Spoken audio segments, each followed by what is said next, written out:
Welcome to the Women Inspired podcast, brought to you by Modern Well, a beautiful woman-centered collaborative workspace in Minneapolis, Minnesota.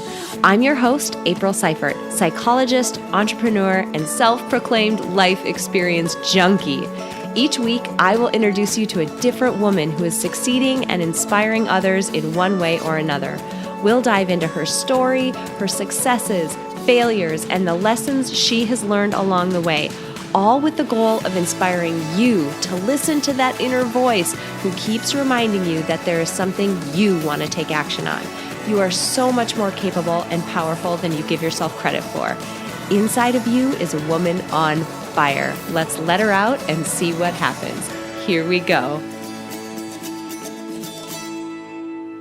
Welcome back to the Women Inspired podcast. My name is April Seifert, and I am your host. This week's guest is amazing. I stumbled across this week's guest on social media because she was doing one of the most disobedient, audacious, amazing things that I have ever seen. Feminism, the last wave of it, made it acceptable for women to be in the workplace. It still did not make it acceptable for men in the workplace to be in the home. So for this strike, I was refusing all housework. So what that included for me was no laundry, no grocery shopping, no meal planning, no cleaning, no cooking, no setting up of appointments, no dishes, walking the dog. I mean, you can probably fill in the blanks. Think of all the things you do at home as a potential housewife. Those were all the things that I was striking from, and I completely off limits would not touch. You heard right. This week's guest went on strike from her duties in the home as a mother, as what she calls a housewife, a homemaker, all those things. She went on strike and she stopped doing them for 5 days. This is interesting because this is actually something that women did in Iceland in 1975. They stopped everything. No sex, no spending money, no working inside the home, outside the home, nothing.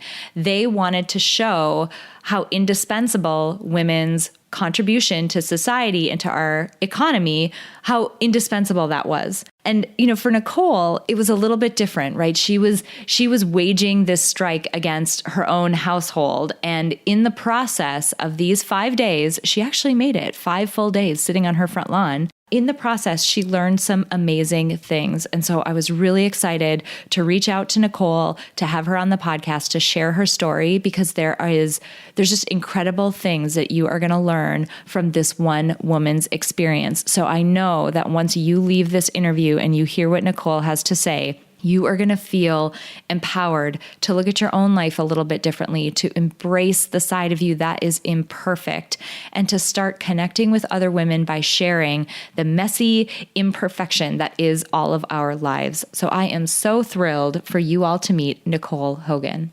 Nicole, oh my gosh, I am so excited to have you on this episode of the Women Inspired podcast. Thank you so much for being here. Thank you so much for having me, April. I really am excited too. So I find my guests in a number of different ways. Sometimes, somebody, if they're a bigger person, they might have an agent and they reach out to me. Sometimes a friend of mine or someone who I've interviewed before will know someone and they'll nominate them for an episode. And every once in a while, what happened with you happens, where I'm just wandering around on the internet and I run smack in the face with somebody who's doing one of the coolest things that I've ever seen. So that's how I found you, and I'm so pumped.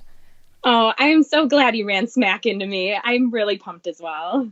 Well, so before we get going talking about this seriously freaking cool thing that you have done and are doing, help my audience get to know you a little bit and tell us a little bit about yourself. Yeah, of course. My name is Nicole. I grew up in Wisconsin, moved to Minneapolis about 10 years ago. I am a proud wife and a proud mama of 2 girls. My occupation has been mostly housewife and stay-at-home mom for a while, but I'm looking to change that pretty soon. So we'll see what title that gives me.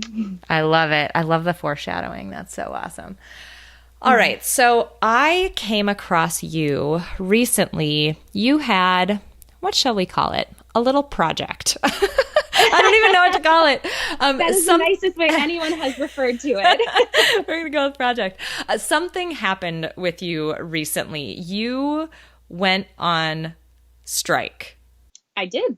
So tell me a little bit about what that meant and what were the events that led up to you deciding to go on strike? April, I woke up on Sunday morning, and like a lot of women that I know, I had a lot of shoes to fill that day. I had to be a mom. I had to be a wife. I had to take care of my house. I had to take care of myself. And that morning I woke up and I realized I was struggling with all of those aspects. And instead of just ignoring it and continuing about the monotony of the day that I'd become accustomed to, something inside me just broke out and said, stop, like, stop what you're doing. You're having an aha moment here and we're going to go with it. And I sat there and thought, I'm supposed to be striving to be really good at all of these things right now. Every single one of them I have to be so good at. If I'm getting better at it, why am I still struggling? Why am I still not as happy as I think that I probably could be? And it was seriously a out-of-body experience. I went upstairs, printed my little housewife on strike sign, went and planted it out on my front lawn, and I stayed there for 5 days. Oh my gosh. I love it. I love it. And I laugh just because not at the difficulty you were going through, which I'm going to go there in a second, but because I saw on Instagram the photos of what your front yard turned into and this amazing progress that was made over the course of these 5 days. And so it makes me smile because it has been just such a cool thing to watch, which is why I'm so thrilled that you're here. Oh, thank you, April. And if there's anybody that wants to see how that progressed, you can check out my Instagram, the Housewife on Strike, and you can kind of see what April's talking about with the progression of my lawn and how things developed over those 5 or 6 days. Totally. So I want to go back to that morning, that Sunday morning that you woke up. Those folks who are listening, particularly women who have kids, who know what Nicole is talking about, all of those hats and all of those roles that you simultaneously have to embody every day. It's overwhelming, right? Like there's so much, it feels like some days. Were you feeling really overwhelmed that morning? Because I know there have been many mornings that I've woken up and that's exactly how I felt. Oh, I was completely overwhelmed. Completely overwhelmed. Yes, I would agree with that. And I mean, I read on one of your Instagram posts, you had just had another baby, right? So you had walk me through some of those roles. So you had a new baby, you have one other child, is that right? Yes, I have a new baby who's 3 months old, and right now she's struggling with feeding issues and failure to thrive. I have an older daughter who is just under 2, who is definitely feeling 2 lately, with the independence and assertiveness, which I love. And I'm a wife. I'm technically still kind of a new wife, I would say. My husband and I got married 4 years ago. And while I still think it's the best decision I ever made in my life, I didn't necessarily know everything that marriage entailed. Nobody's really talked about some of the day-to-day struggles that you can have while cohabitating in a relationship. I also am, by profession, I say, a housewife and a stay-at-home mom. So being in charge of my children's development, both socially and gross motor skills, including things like my daughter feeding and stuff, is really on me because that is my chosen career path or chosen role. I'm also a housewife. So things that we maybe don't think of as a daily job, like cleaning the bathrooms, doing the laundry, making doctor's appointments, taking the dogs to the vet, all of that kind of stuff. That's also another role that I have and was doing. And then there's just being me as a human being, trying to do self-care. Myself, I struggle with anxiety. I've struggled with eating disorders. I'm a sexual assault survivor. I've witnessed a lot of domestic abuse as a child growing up. I've struggled with addiction and postpartum mental illness.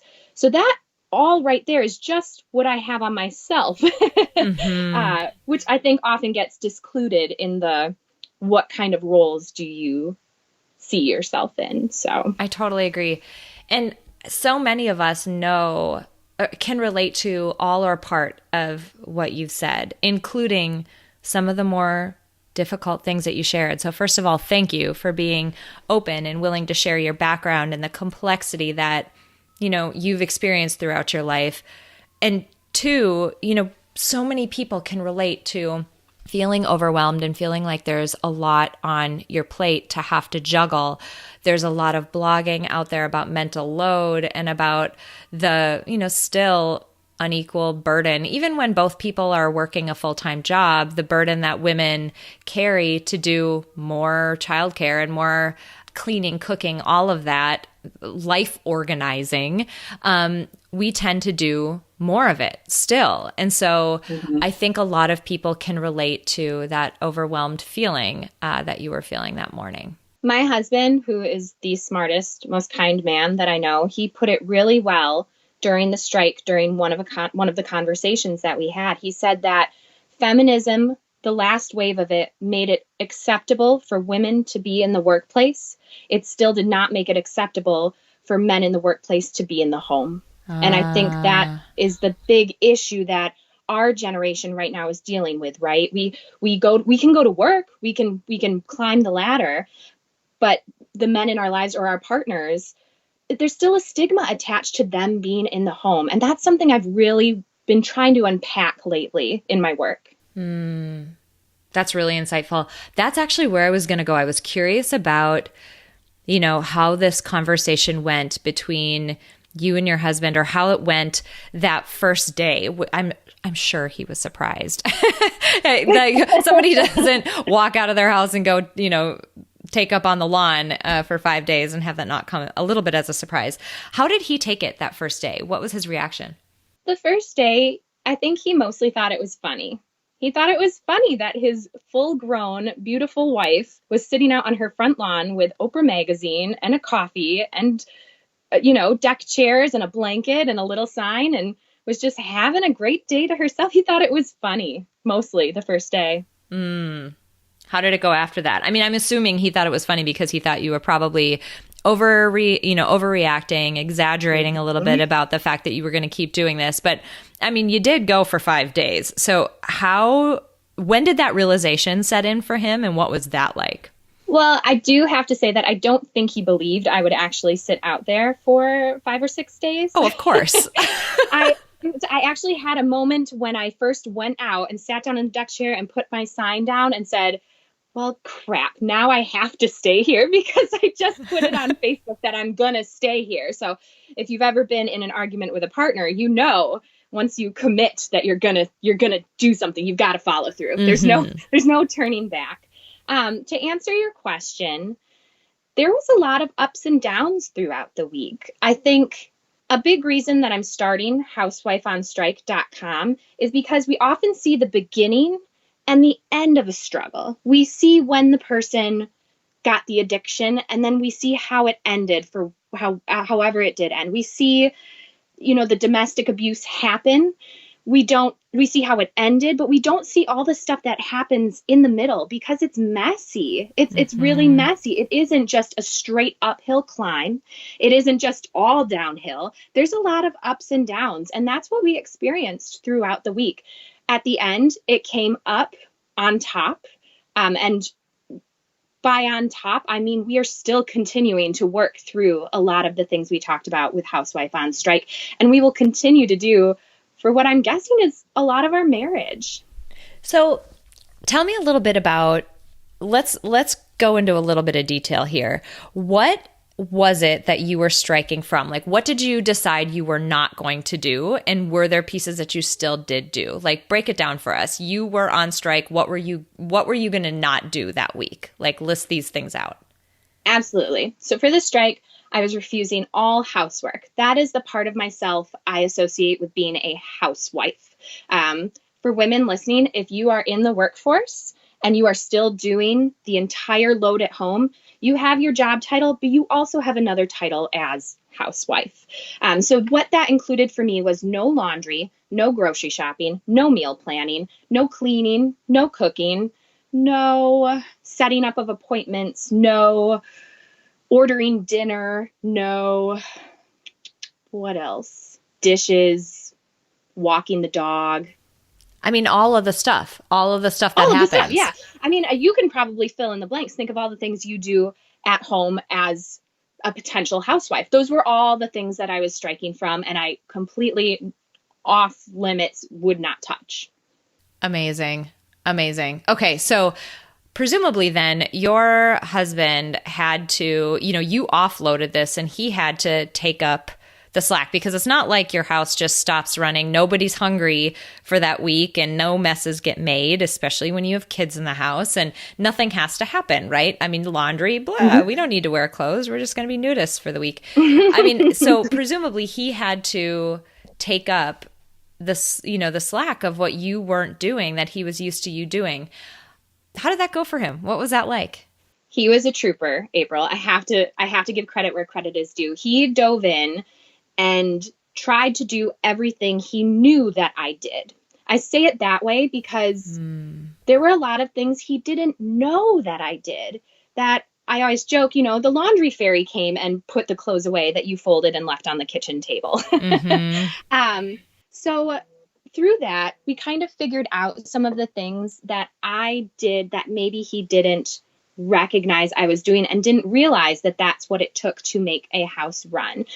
Educating him about that was the first step to him figuring out what more he could do to support me in my role as a housewife, which in turn would help me to be a better mom, a better person, a better wife. Mm-hmm. Yeah. He jumped in and he did the laundry. He jumped in and made sure my kids ate dinner. He jumped in and vacuumed and wiped off the counters and cleaned the floors. He jumped right in and did everything to make that house run. And he kept it running. The part that he took away the most, I think, from doing all of that was how exhausted he was at the end of the day. He was exhausted. On my Instagram, if you followed my story, there are a few posts of him falling asleep at his computer, trying to finish the work he had done that day at work. And I think that that's something a lot of women can relate to, right? Being at work all day and then coming home and still fulfilling that role as housewife, and then still trying to fulfill that role as a professional woman in your career, and trying to do it all and being just freaking tired. Yeah. It's something that I say to people. I talk about this in the realm of parenting and then also in the realm of just juggling a lot, is a lot of times when women are experiencing that something is hard, women tend to look at themselves and say, wow, I must be bad at this, or wow, this must be, I need to work on this. I need to get better at this, whatever. Sometimes it's hard because it's just hard. Sometimes you're struggling with it because the thing you're doing is just really difficult. And that is this juggling that you're talking about. It's just hard. It's not because you're bad at it. It's not because you don't know what you're doing. It's just really difficult. And it is. I relate to that exhaustion at the end of the day. And I, too, have an amazing husband who does an incredible job at, holding up his end of the bargain. But there are a lot of days where you get to the end and I'm like, wow, I am just exhausted. That was too much. It is like way too much. Absolutely. You mentioned that you and your husband had a lot of conversations as a result of the things that came up during this week. Tell me a little bit about, what did you guys realize? I mean, an experience like this has to shed some light on areas that you didn't even realize existed, or topics that you didn't even think about before. What were some of the surprising or new revelations that came up throughout the week as you were striking on your front lawn?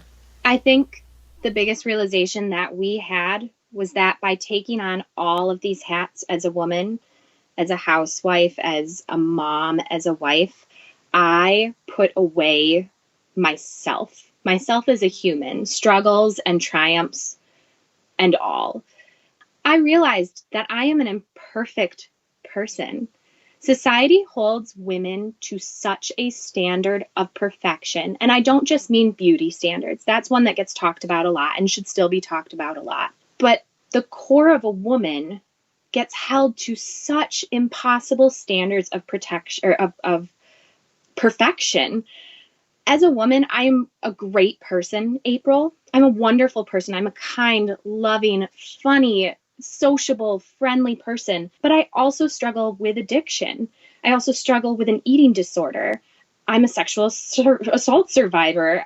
I have had postpartum anxiety. I've had postpartum depression. That is part of who I am. That is part of my story as a woman. That is a hat I wear, and I don't get to share that. I'm not supposed to share that with anybody.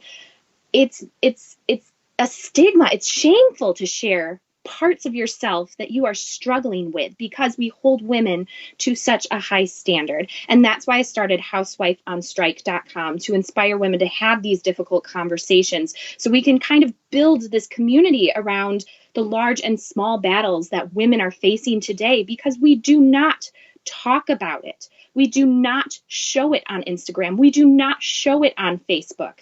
And we need a place to share that in this world. I love that. I really love the work that you're doing. That's awesome, because you're right. You know, you said it before. Life is really messy. And anytime you're going to attempt to juggle that much and wear that many hats and have that many roles, it's going to get messy. There's no way it can't. But we do have this wonderful thing called social media, and Instagram and Pinterest are probably the two biggest offenders of a curated life. You try to put out there something that's so beautiful and, Pinterest worthy or Instagram worthy. And that's not really what it looks like behind the scenes. You're absolutely right. I would even go so far as to say that even when you want to do the Pinterest craft, or you want to do, the cute Instagram post, you are still told that that is not okay, because we have these women pitted against women, right? If I put out the cutest little Halloween juice box with a printable tag on it to my trick-or-treaters, I've got the mom down the street who is rushing to just fit everything in because she wears so many hats, that just picked up lollipops. And instead of looking at her own life and thinking, God, I really wanted to do something, why didn't I make room for myself to be able to experience that? We, as a society, pin women against each other. So now she's not supporting me in what's something that is making me happy to actually do that I wasn't forced to do. But now she's telling me, oh, that stay-at-home mom has so much time on her hands and she needs to get a hobby. Like, who has time for that? And it's not helpful for us women to do that with each other. It'd be more helpful for us to figure out where we have similarities, where we're wearing too many hats, where we need some support or some help. And housewifeonstrike.com is a place where women can do that. It's interesting because so much of what I find is at the root of, that infighting and some of the, I guess, jealousy and whatever, everything that you just mentioned. We have a tendency, this isn't just women, like this is people, but we have a tendency to create a zero-sum game where there isn't one. Meaning, if I succeed at something, that must mean someone else has to fail at my expense. Like somehow me getting something means I'm taking it away from someone else. And really, your beautiful juice box doesn't have anything to do with what someone else might give away for Halloween at their house. They're two completely independent things. They aren't related. If you do well, someone else doesn't have to fail at that expense. So we create these zero-sum games where they don't actually exist. And I find that when we do that, a lot of what's at the core is there's a need there or a lack there, or there's something that is not being fulfilled there that only that person can figure out what that is. There's nothing that you or anyone else can do. to try to fill that cup up for that person. They have to do that for themselves, which is exactly why it's important that we all do it for ourselves, because you're avoiding not only you feeling terrible because your cup is completely empty every day, but you're not throwing that around for other people through some of these, negative interactions that just naturally come from it when you're not at your best. And we need to share these stories with each other, April. Things could change if we shared our stories with each other. If we were willing to be vulnerable and say, hey, I'm a great mom. I'm a great wife. I'm a great homemaker. I'm a great worker at my job.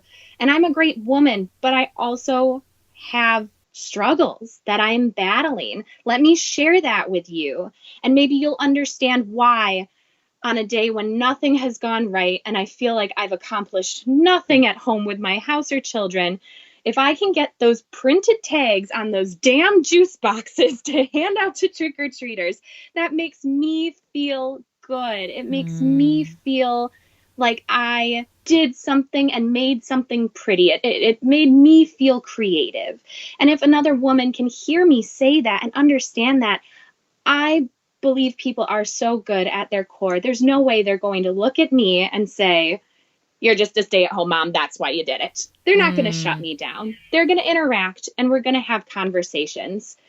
I really, really, really am hoping I can inspire some communities, some women to have the difficult conversations, to build more community around the large and small battles that women face every single day of their lives. Something interesting that I saw on your Instagram profile that literally brought me to tears was, I think it was in an Insta story of yours. You were mentioning how this was a few days into the strike and you were interacting with your older daughter and she was singing along to a song that you put on. And it sounded like from the story that this is a song that you put on a regular basis, but because you had been busy, it was crazy. In your Insta story, you were saying how you had never really noticed that she sang along to that song before. It's like by lifting off all of this burden of yours, you actually got to see some of the details of your life that were happening, but that you weren't noticing before. Can you tell us a little bit about that experience and just how that went down? Absolutely. If you're interested in watching the video that April's talking about, you can go on my Instagram, Housewife on Strike, and click on my video to see exactly what we're talking about today. I play that damn CD for that girl every day during lunch while I'm making her lunch as something to kind of distract her, right? We always need to distract our toddlers so we can do something else that has to be done. I'm not talking about checking Facebook or doing your nails. I'm talking about cooking lunch for her. So I put on the CD every day so that she can dance around, sing, whatever. I put it on that day. And I was making her lunch, but I wasn't making it from scratch like I normally do. Because I was a housewife on strike for a week, I had bought a bunch of very healthy, easy to prepare, toss in the microwave alternatives. So while that was microwaving, I got to sit there and watch her. I got to sit there and watch my daughter have that moment of fun. And it hit me that that was not the first time she was doing that. There was no way that that was just pure coincidence that the one day I wasn't so involved with trying to cook a meal from scratch that I'm sure some Pinterest mom made me feel like I needed to do. And I watched her and she sang along. And right then and there, April, I knew I was onto something, if not for everyone else, for myself, that I was wearing too many hats and that I needed to take certain things off of my plate, give them to someone else if they still needed to be done, so that I could enjoy this part of motherhood that I am looking back and thinking I might have been missing. And I'm a stay-at-home mom. I'm here with these kids from the time they wake up until the time they go bed. And I missed that. And that didn't sit right with me. It didn't sit right with me at all. People who have listened to the podcast in the past know that something I'm really passionate about is the fact that, each of us gets one single life and we get each day only one time.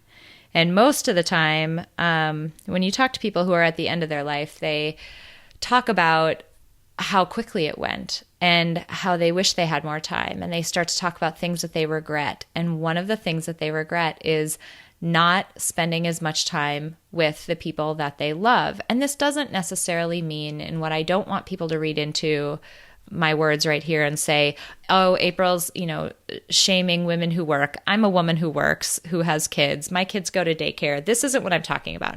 I'm talking about in moments when you are together, like you're saying. This could be in the evening. This could be on the weekends. Whenever those moments are, not being fully present and being there for your kids, for chunks of time. It's a thing that people regret, that they didn't spend as much time with people they love. And your video hit me so hard because I was thinking, how many women out there are running around like crazy people, trying to do all the shopping, all the cooking, all the cleaning, buying clothes for kids and making appointments and, driving here and there and running through lists of things that need to get done while they're driving. And you're doing 2 or 3 things at the same time. And you're doing that at the expense of getting to really actually spend time with your kids. And I could have just cried when I saw that. Well, I did. So if you want to see it, you can watch that again. Something I'd like to add to your sentiment is that I found during this process a lot of people who came out and offered support. They offered me cooked meals. They offered me childcare. They said they wanted to come over and hold my baby so that I could handle everything else. You know what they didn't ask me? What exactly I needed. As a full-grown 30-year-old woman, no one asked me what it was that I needed to feel better, to get more control of my life. They told me all of the things that I needed. I get to decide what it is that's most helpful for me. And for me, in that situation, someone offering to do childcare or hold my baby, that wasn't what I needed. I wanted to hold my baby. I wanted to not cook and watch my toddler dance around and sing songs. That's what I wanted to do. But that's never what was asked. And I think as women, a lot of times we're told exactly what we need to feel better. We should work out. That'll make us feel better. We should meet up with friends more. That'll make us feel better. That'll solve everything. We should get divorced. We should leave the guy that hits us. We should go get on Lexapro because that's the only way to deal with my postpartum mental illnesses. You're supposed to call the cops right after you've been sexually assaulted.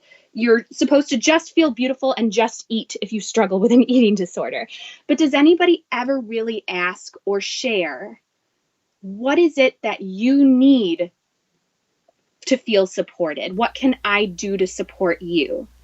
This is amazing. It's interesting because I, sitting in the chair that I'm in, have the benefit of being able to sort of see the past and see the future in the podcast episodes that I have released and the ones that I know that are coming up. And we're recording this about a week and a half ahead of when the episode will come out. And actually, the episode preceding yours that has not come out yet is a woman who is in a completely different area. She's actually a sex and intimacy coach. However, the bottom line of her episode is that it's so important for women to take some intentional time and figure out what it is that they need and what it is that they want, and then find a way to ask for that. Now, granted, she was talking about that in terms of sexuality and intimacy, but there's a broader theme there. And this is why I love talking to women who are in all these different, spheres of both influence and expertise, because there are commonalities. There are just these common themes. And that's one that can be hard. We're told constantly what we should need and what should make us feel better and what we should do. And sometimes that has the effect of quieting our own voice, and either we don't even think to ask ourselves what we might need, or if we know what it is, no one's really listening for us to tell them, no, it's not that I need you to hold my baby. It's that I want you to come clean my bathroom for me. Well, and the thing too is when I did say what I needed, I did. I said it by laying on my front lawn, by writing it down in chalk on my front sidewalk. I did it by posting it on Facebook and posting it on Instagram. I was told, April, that I was asking for help in the wrong way by a select few of people, while the response to my strike was overwhelmingly supportive. I could not have asked for a more supportive outcome. There were a few people who told me things like, you shouldn't put this on Facebook. You shouldn't put this on Instagram. You shouldn't put it out there on your front lawn. And I think we can go back, 50 years to the idea of you don't air your dirty laundry in front of your neighbors. Now, it's completely acceptable for me to talk about being a sexual assault survivor or being a child exposed to domestic violence in a closed office with a licensed therapist where they are obligated to never speak or share this to anyone. But it's not okay for me to post this on Facebook to share with other women. Things could change if we share our stories. And when we do share our stories without being told we did it wrong or we didn't do it the right way, or maybe we're not as far along on the journey as someone thinks we should be, we can find support, resources, and knowledge that hasn't been traditionally offered. We can have these difficult conversations with each other and build this community of support. Like I said, we see the beginning and we see the end. We never see the messy, beautifully messy, complicated middle. And that's where we spend most of our lives, arguably, when you're dealing with different hats as a woman, when you're dealing with just being a woman in and of itself. And think of the power that has, right?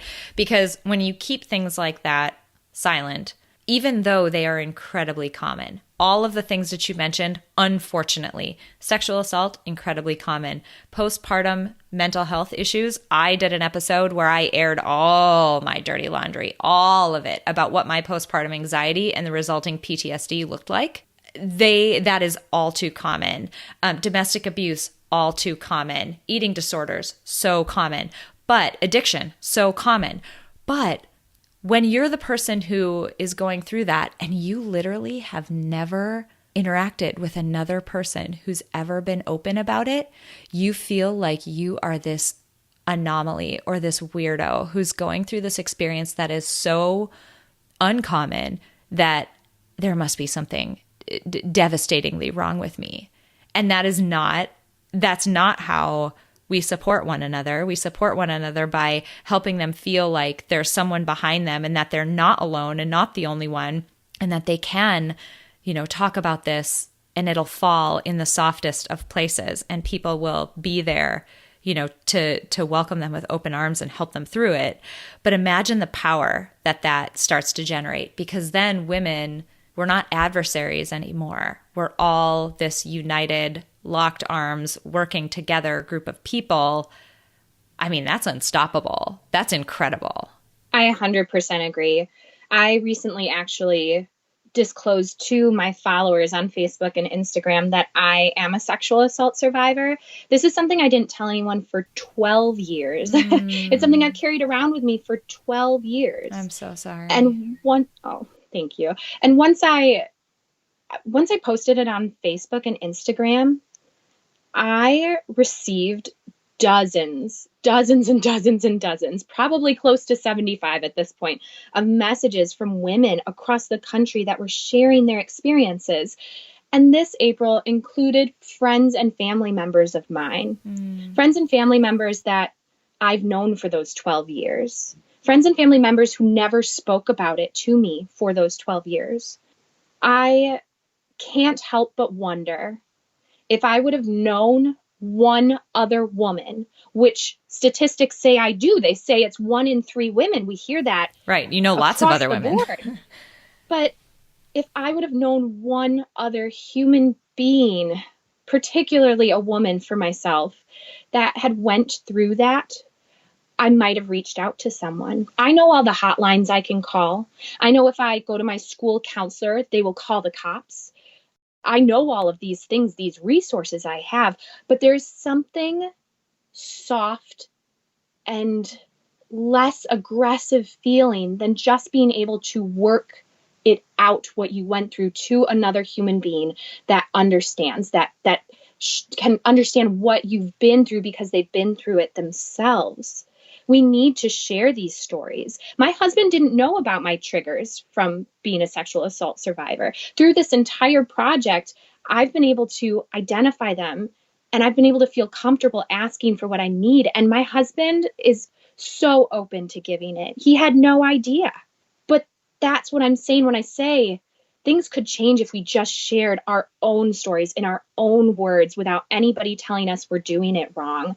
We need to have these difficult conversations. And that's what housewifeonstrike.com is trying to do for our community here. Someone else who is impacted by this, you've mentioned him a bit, is your husband. And earlier on, you talked about his very enlightened view of feminism and how, it's given women a lot of permission to go out and wear a number of roles. Many of them were masculine roles, right? Working for money in a job setting was something that was very masculine a few decades ago. But he also hit on something that's really interesting around how men's roles have not expanded to be as variable as that. So it is still stigmatized for men to be doing some of the household work and childcare, picking up that work, not just helping the woman, but doing their part, doing their fair part. And something else that I saw in your Instagram posts was people assumed that they needed to swoop in and save your husband from his crazy wife. That he somehow needed their assistance because clearly he can't handle it himself.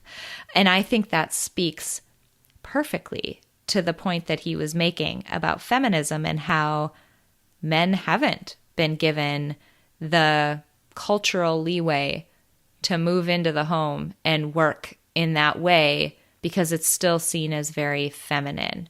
So I'm wondering if you can chat a little bit about that dichotomy, right? On one hand, your husband is like, yeah, dude, I'll take care of these kids. And he sounds like he's a great guy. He's willing to take up the slack and do those things and support you while you were going through this. But everyone who's not him assumed he must have been devastated and angry and need help. What was that like for you and for him? Well, April, through this project, I've made a lot of friends, but I also pissed off a few people. Not a lot, just a few. Just to reiterate, when I went on strike, I was still home with my children in the house from the time they woke up until 5:30 when my husband got home. At 5:30, I would go sit out there until 9 o'clock. So he was in charge of the housework and keeping up with the children and getting them in bed and stuff from 5:30 to 9 o'clock. And I made that very explicit to everyone. I even came in for 30 minutes during the bedtime rush to make sure I read my daughter's stories and help get them into bed and kiss them goodnight. So technically, it was even less time that I was out there. Mm-hmm. Someone had made a suggestion that he was being treated poorly. And when that happened, my husband stuck up for me. It was so affirming to me and my project. He stuck up for me that it was showing him a lot of things that he didn't see and that it was really helping him to understand what I go through, right? We know that learning from experience is so much more effective than learning from somebody telling it to you. And we've known through media forever that there's the nagging wife. You're just the nagging anal wife. And that's because I was trying to tell him what I was feeling and what I did and what I wanted him to do. He couldn't hear it, or he couldn't experience it from hearing me say it as much as he could experience it by doing it himself. So he learned so much just through the experience. Even though he said, I was learning from this experience, it was a good thing. I'm fine. She's still taking care of our kids, and I'm just taking care of my house and kids for a few hours each night, it was suggested that I was an abusive wife and that he was in an abusive relationship just based on the facts from Instagram and from Facebook. My ability as a wife was called into question. My ability as a mother was called into question, even though I was with them all day long and still read them bedtime stories and put them to bed. My womanhood, my personal sanity was questioned. Everyone kept asking about postpartum depression. You just had a baby. It's hormonal. It's postpartum depression. You're a hysterical female. Right. Hysterics and hormones. That just like explains everything. Fun fact about the word hysterical. It comes from the Greek word to mean uterus. Isn't that interesting? Right? Right. That it's always used to explain women. And yeah, comes from uterus. Exactly. So you have been through this incredible experience. I was so struck by what was happening with you when I saw you on social media because of how relatable the underlying issues are. Almost every woman that I've ever met, whether they have kids or not, whether they work outside the home or not, somehow, and I'm not even going to go down that rabbit hole, let's just say that it ends up being that we find, probably for a lot of reasons, but we find ourselves in this position where we are shouldering a lot. There are a lot of reasons for that. It is so relatable, the underlying reasons why you started your strike, that I was excited to have you on. I'm wondering, as we're winding down, do you have, now that you've been through it, do you have advice for other women? Because maybe it won't take an entire strike for the next set of women to learn from what you've been through and learn from the things that this experience has taught you. So what advice do you have for other women?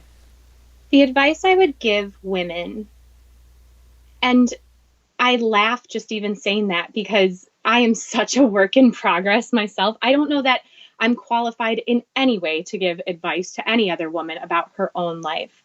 So I'm just going to say, I'm not going to give any advice to other women. I'm going to say what advice I need to give to myself on a daily basis after this experience.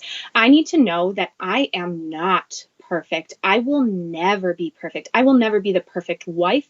I will never be the perfect mom. I will never be a perfect woman or career woman. I might even be kind of bad at some of those things. And that is okay. And it's okay to share that with people, because when you share that with somebody, they share it back. And that makes me feel so much less isolated, so much more supported with my struggles, and so much more validated that the way I feel isn't something to be ashamed of, that it's something I can try to work on. I can try to work on out loud, not just in a locked door with a therapist, which I, in fact, do to everybody who told me I need to see someone. I do. Very lovely times I have there. But I need to be able to openly promote my imperfectness. My daughters are going to see me. They're going to see me and they're going to see what I do. They're not going to hear what I say. They're going to see what I do. And if I don't show them that I'm okay with being imperfect and that I'm okay with working on my imperfectness, they're never going to learn that it's okay for them to be imperfect, that it's okay for them to work on their imperfectness, and that it's okay for them to ask for help when they don't feel like they have all the resources to work with their struggles, work with their imperfectness. So that's the first thing that I would recommend to myself. And if somebody reads or hears that and it helps them, they can take it as advice if they'd like. The second thing I am saying to myself is to ask for what you need. Don't let people tell you what you need. Don't let them tell you you should have called the cops right away. You should have called the cops right away. Don't let them tell you that the only solution right now is that you have to leave your husband or you have to leave your wife.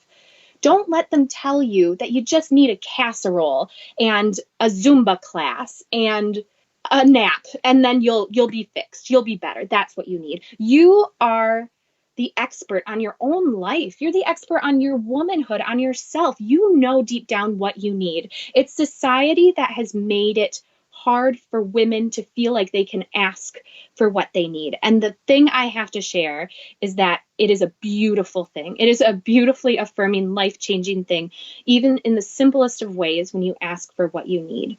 I spoke about my husband not knowing my triggers as a sexual assault survivor. And I told him that kissing doesn't feel good to me. Kissing doesn't feel good to me because it led to something that didn't feel good with somebody else. So I told him, you know what does feel good to me? And he, when hearing this, only wanted to know what he could do to make me feel supported. I said, forehead kisses. They're so sweet. They're so comforting. They're so warm and fuzzy and make me feel so good. Can you do more forehead kisses until I can work up to feeling like I really love other kisses? And just like that was it.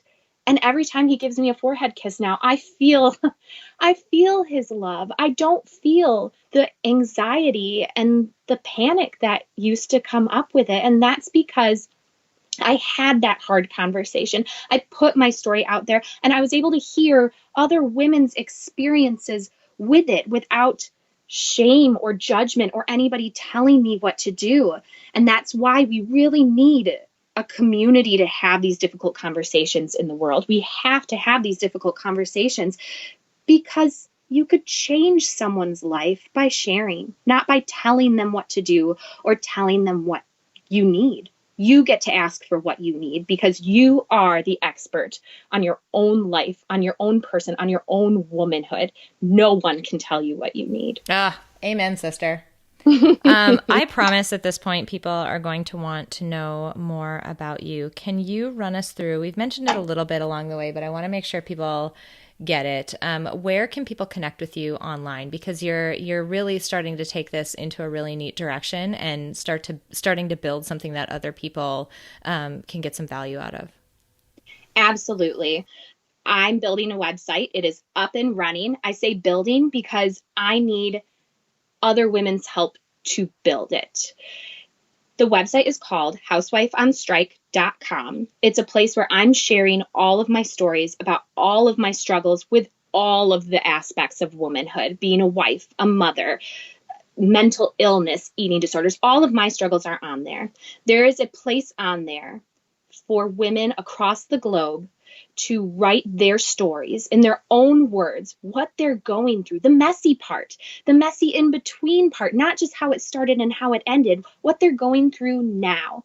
And they can submit it, and I will put it on the website for other women to read and to be inspired by and to know that they're not alone. These posts can be submitted with a name, it can be submitted with a pen name, or it can be submitted anonymously. There will be no comments. There will be no open discussion because, like I said, you are the expert on your life. No one can tell you what to do. And if you ask for help or need something, there will be resources for you to decide what is good for you. So that's housewifeonstrike.com. It's up and running if you want to check it out. You can also follow me on Instagram or Facebook at Housewife on Strike, or on Facebook as Housewife on Strike as well.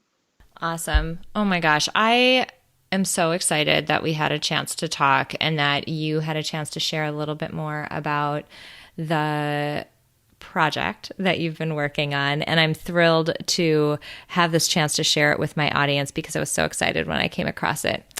Before I let you go today, I have to ask you the last question that I ask everybody who is on the podcast. We have a Spotify Power playlist, which is basically a big playlist full of amazing motivational songs that every single one of the women who I've interviewed for the podcast has contributed to. And I have to ask you for your contribution to the playlist and your favorite motivational song. 100% without a doubt, Beyonce's Who Run the World, Girls. I like it. That's awesome. There's some Beyonce on that playlist. She is amazing. Oh my goodness. Nicole, thank you so much. Seriously. Thank you for being so open and willing to share the messy parts of your life with all of us, because every single one of us has them, regardless of whether we are courageous enough to share them as openly as you have. It's something that unites all of us, the fact that we do have these messy parts. And the experience that you had, how vocal and public it was, it really does give the rest of us permission to talk more about our messy areas of our life, and also gives us permission to be okay with the fact that we are never going to be perfect and good at everything. So I so appreciate you being on. This has been absolutely wonderful. This was so much fun. I really hope to get invited back sometime. I can't wait. When your website is up and running, and running more so, and you're starting to hear back from people, I would love to have you back on and learn a little bit about what you are hearing from the women who are submitting their stories. Absolutely. All right, you guys, I really hope you enjoyed that interview with Nicole Hogan. Now, before you march out onto your front lawn and go on strike yourself, I wanted to call out just a couple of things. Number one, first and foremost, so many of us wear most, if not all, of the hats that Nicole was talking about. It's extremely hard to juggle your identity and the duties that come with it of being a mother and a wife and your own, independent person, as well as having a job and everything else that comes along with this complex life that we lead. I was really struck, and, I talked about how it brought me to tears to watch Nicole talk about how by shouldering all of that burden, she was missing out on the truly meaningful parts of life. She was missing out on meaningful moments with her daughters because she was running around trying to do everything herself and taking all of that on. Something else that she mentioned on Instagram, and we didn't actually have time to go there in her interview, but I do want to highlight it. She mentioned that yes, there were pieces where maybe her husband didn't realize that he could have been doing more to take care of his, part of the household work. But part of it was that she was taking it on. And part of it was that, she decided that it needed to be done a certain way. And there was essentially enough blame to go around between the two of them, where ultimately the bottom line is that she was completely overwhelmed and run ragged, feeling that I think a lot of us can relate to. And when that is happening at the expense of you spending time with the people that you want to spend time with and having meaningful moments with the people that you love, something has to change. I've said it a million times on episodes of the podcast. I mentioned it earlier in this one. You only get one life. It's really short. You don't get a ton of time with the people that you love. I know that firsthand. My dad passed away when I was 11. I would give anything to have a few more moments with him, to get to know him as an adult person and, have one more conversation with him and have a meaningful moment. I know what it's like to lose your health. As somebody who's living with MS, I know what it was like to lose the ability to, see and walk. And those are key things in life. The bottom line that I want to mention here is that life is short. You are not guaranteed anything. And those meaningful moments that you can be spending with the people you love are so important. So if there is a way for you to get support and even out the burden of some of these other tasks that are taking away from you truly living your life, it is so worth doing. Please take a lesson from Nicole. It is so worth doing. The second thing I want to mention, and I want to close out with this because it is such an important point, and I'm so excited about what Nicole's doing with her website. Women don't share their difficulties and the messy parts of their life. We don't share them openly enough with one another. Instead, we put on these curated, perfect faces on Instagram and on Pinterest. And, we do these perfect things to try to make it look like we have our shit together. And ultimately, a lot of us don't. I've aired a lot of my dirty laundry on this podcast, and I do that because I want you guys to know that there's another just human being out there, another woman out there, another person out there who doesn't have it all together. There's a lot of stuff that I've figured out. I'll admit that. I've worked really, really, really hard to develop the methods and the tools that I like to share with you guys on the podcast. And a lot of the time I'm sharing it with you guys because I needed it. I really needed it. There was something wrong in my life. There was an area of friction. There was something that was not working well. And I worked really hard to try to find a tool or a resource or some information that would help me. And I see it as my duty, as just part of the sisterhood, to share that information with you. But let it be known, I will fully say I am an imperfect person. There are so many parts of life that I struggle with. There are so many challenges that I, like Nicole, like probably you and every person listening to this, there are so many parts that are so messy. And I vow to all of you to continue sharing those parts of my life with you. If you want, you can go back and listen to my episode about postpartum depression, and also postpartum depression, anxiety, and PTSD. And also, the episode that follows that, how I got better and how I helped myself. I don't say that to be prescriptive, like, hey, this is what's going to help you, but maybe it's something to check out. Maybe it helps someone. I don't know. I see it as my duty to help share the things that have worked for me because they might work for somebody else. I've also shared a lot about my background with my family and some of the difficulty and hardship that we went through with, not having a lot of money, and my own, sickness and health struggles. And also, like I mentioned, my dad's passing. That was a really difficult, messy time in my family. And I share it because I know that those are things that a lot of people struggle with, and maybe not in the exact way that I did, but certainly it's something that a lot of us have gone through in one way or another. So I love Nicole's, purpose around helping women share the messy parts of their life so that we can start relating together better, so that we can stop competing. There is still competition out there between women, and there doesn't need to be. Life isn't a zero-sum game. We can do a lot more to support one another, and think of the power in that. When women support one another, literally you can move mountains.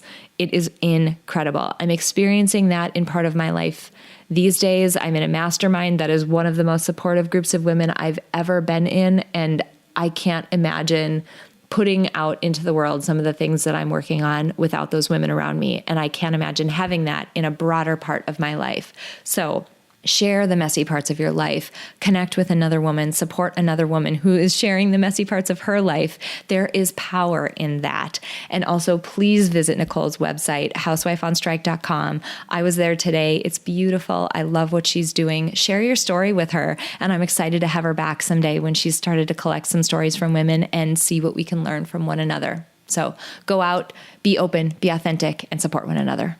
Before we close out today, I want to say thank you to my producer, Cameron Hill, and to my incredible sponsor, Modern Well. If you want to learn more about how you can reach your goals in a one-of-a-kind work-life community, visit www.modernwell.co. If you enjoyed this episode, please share it with someone else who might benefit from this inspiring message.